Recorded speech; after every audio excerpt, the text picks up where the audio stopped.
My Mhm. choice was to let her stay for free Mm, or to kick out a person with right. 37 broken bones. Like that's Yeah.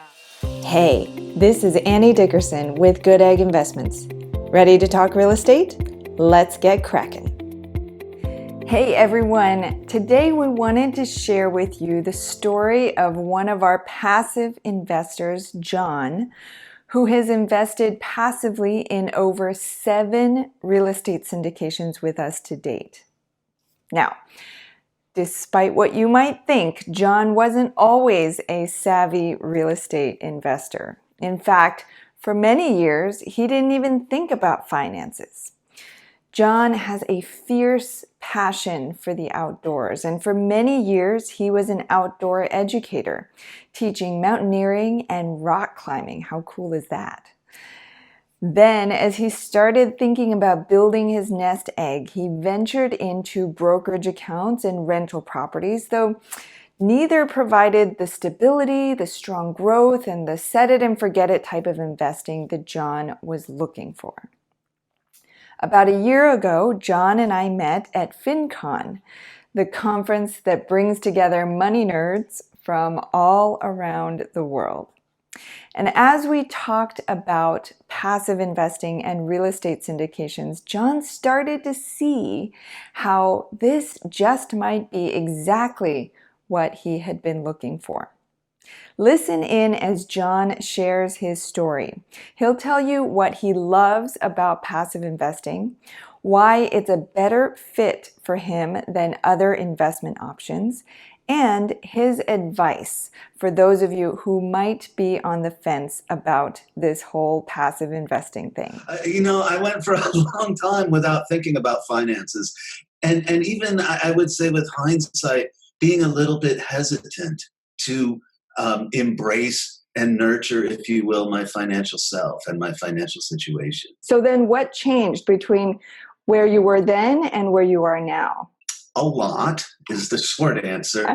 I just slowly became more and more aware of money. As I got older, I started thinking about retirement. I began to think about where I was and where my money was going. And simultaneously, eventually, I bought a house in Wyoming where I lived, and houses were fairly cheap there. And I bought 3 more and rented them. So I was trying to make some passive money from renting houses, and I had a brokerage account.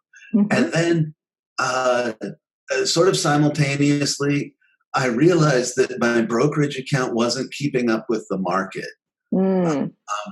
And I had a couple of years of difficult tenants. I had Yeah. one tenant got into a car accident, broke 37 bones, I think, Oh.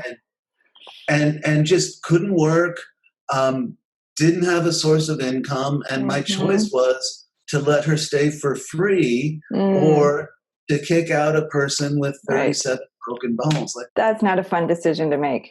no, that's a horrible choice. I had a number of other experiences, some where the tenant was not always as guiltless as she was. Uh-huh.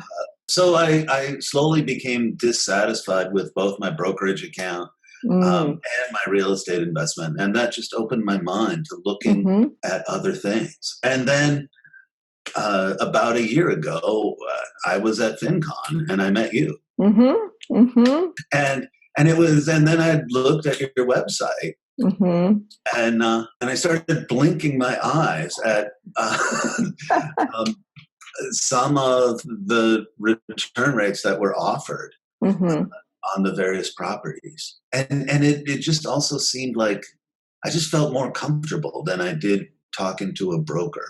Mm. Yeah, I think a lot of people have been in that place. I think a lot of brokerages can seem more impersonal, like they're these big companies, right? And then you're just one among many.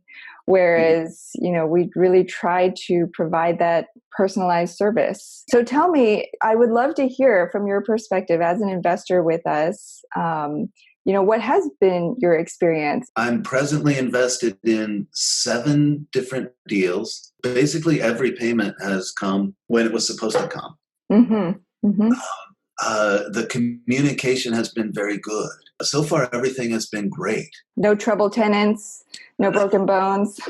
No broken bones, no really difficult, morally challenging. Yeah.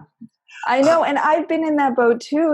As a landlord, you have to sometimes make those gut-wrenching decisions.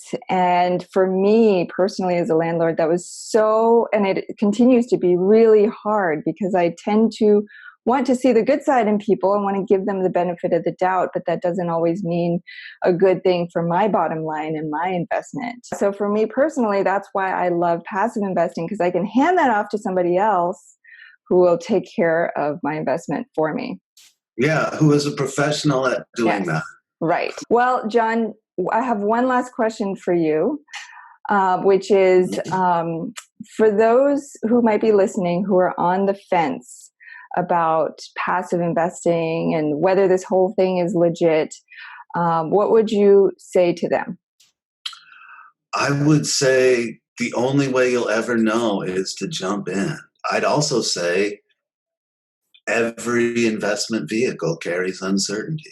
We've all known about the stock market much longer, so it just feels safer. But there really is no guarantee that it is safer. Right. So I would say contact Goodegg, get all your questions answered. Start with a minimum investment if you're uncomfortable, and see how it goes. I love it. That's great advice. Thank you so much, John, for sharing your story. I am so happy to partner with you on all these deals. Annie, thank you so much. It's been a pleasure to invest with you, and it's nice to visit with you as well.